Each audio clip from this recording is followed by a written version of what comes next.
झालेले आहेत, नेमकं माहोल काय आहे आणि संकल्प काय केलाय सर?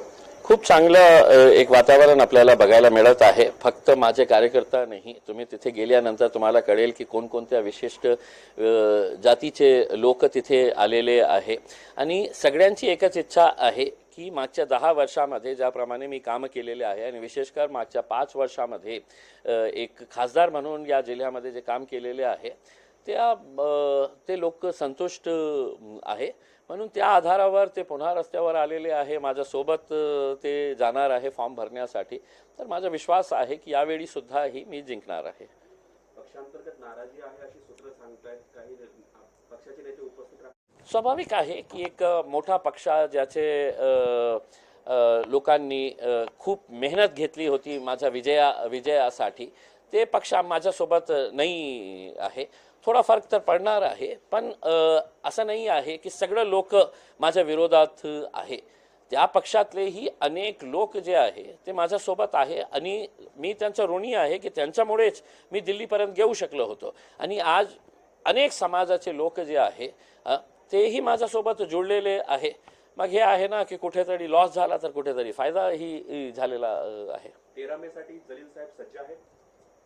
13 मे साठी सज्ज आहे आणि आपल्याला विनंती आहे आपण 4 जून साठी सज्ज राहावे. कारण सगळ्यात मोठा जे जल्लोष होणार आहे, मागच्या वेळी रमजान होता म्हणून ते करता आलं नाही होता. यावेळी मीडियानेही तयारी ठेवा आणि हे मोठा जल्लोष आपल्याला या शहरामध्ये बघायला मिळणार आहे. तर कधी टाळ आणि मृदुंग घेऊन ज्यांचे पैसे बुडवलेले आहेत त्याच्यासाठी आंदोलन करतात. तज्ञ म्हणतात की good man in bad party. कसं बघताय सर आपण? काय आहे की कोणतीही पार्टी जे आहे ना ते लोकांवर आधारित असते. मी समजा कोणत्या दुसऱ्या पार्टीमध्ये गेला तर माझा विचार, माझ्या काम करण्याची पद्धत जे आहे ते बदलणार त्या पार्टीमध्ये जाऊन असं नाही आहे. ओवैसी साहेबांनी माझ्यावर पूर्ण विश्वास ठेवून मला हे जबाबदारी दिली की तुम्ही महाराष्ट्राचे अध्यक्ष पण व्हा आणि त्याप्रमाणे मी काम केलेलं आहे. आणि कधीही मागच्या 5-10 वर्षामध्ये लोकांनी सांगावं की मी कोणत्या जातीक धर्माचा मुद्दा मी काढलेला आहे, कधी नाही मी काढलेला आहे. मी जेव्हा विकासाच्या मुद्द्याच्या बाबतीत बोलत होतो ते सगळ्यांसाठी होता. माझ्या जिल्ह्यामध्ये राहणारा मी विशेषकर लोक मला काही निवडून आल्यानंतर म्हणायचे की हे MIMचे खासदार आहे, हे मुसलमानांचे खासदार आहे. या जिल्ह्यामध्ये राहणारा सगळे जे लोक आहे, कोणत्या जाती धर्माचे ते असू द्या, ते सगळे लोक माझे होते आणि सगळ्यांसाठी मी काम केलेलं आहे. यावेळेस वंचित सोबत नाही असं वाटत नाही की हे बातमी कुठून आलेली आहे आणि इतकं बहु काय करण्यात येत आहे. सर्व राजनैतिक पक्षामध्ये काही छोटे छोटे इश्यूज असतात. ते इश्यूज बघून माझ्या पार्टीमध्ये काही इश्यूज असेल तर मला असं वाटत नाही की इतके मोठे इश्यूज आहे. कारण काय आहे की एका कॉर्पोरेटरची तक्रार आहे की मला आत लवकर कॅबिनमध्ये बोलवले नाही, हे इश्यू आहे. दुसऱ्याचं हे आहे की माझं नातेवाईकाचं लग्न होतं, मी पत्रिका दिली होती, ते आलं नाही. एकाचं हे आहे की साहेब मी माझ्या एका नातेवाईकाचं दुकानाचं उद्घाटन होतं, त्या पत्रिकेवर तुमचं नाव होतं पण त्याच दिवशी तुम्हाला दिल्लीला जायचं होतं आणि तुम्ही आमचं उद्घाटन केलं नाही. तर असे लहान इश्यूज आहे. याचा अर्थ हे नाही आहे की आमचा विवाद आणि खूप मोठा आहे करके. आणि सगळ्या राजनैतिक पक्षामध्ये असतं. माझ्यामध्ये तर ते कम्पॅरेटिव्हली काही नाही आहे. तुमचे प्रतिस्पर्धी खैरे आणि भुमरे म्हणतात की तुम्ही त्यांचे प्रतिस्पर्धी नाहीच आहे. ठीक आहे ना, म्हणजे काय आहे की नाही असेल तर खूप चांगली गोष्ट आहे. माझ्यावर लक्षच देऊ नका, माझ्या बाबतीत बोलूच नका, मी काय काम करतो तो माझ्याकडे बघूच नका.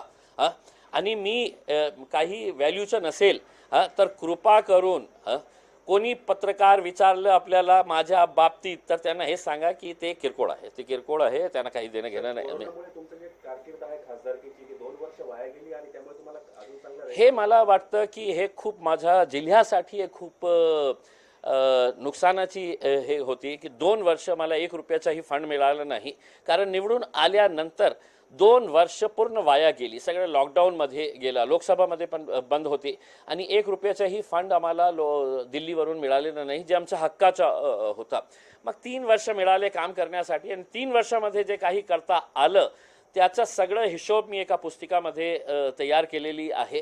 ते लवकरच त्याचं विमोचन करून सगळ्या जिल्ह्यामध्ये ते वाटणार आहे. लोकांना पटलं की हो बाबा यांनी चांगलं काम केलेलं आहे तर ते मतदान करतील. आणि नाही माझ्यापेक्षा काही चांगले शिक्षित असेल, काही चांगले मुद्दे उचलणारे असेल तर त्यांना मतदान करा. असं नाही आहे की मी असं म्हणणार नाही. माझ्या आणि खैरे साहेबमध्ये हेच फर्क आहे कि वो कहते हैं कि बस मैं ही मैं हूँ करके. मैं कहता हूँ कि नहीं साहब, आप भी आइए, हम भी आएंगे, लड़ेंगे. लोकतंत्र है, लोकशाही है, उसके अंदर जो लोगों को पसंद आएगा उसके साथ रहेंगे. खासदार जलील साहेब कधी मंदिर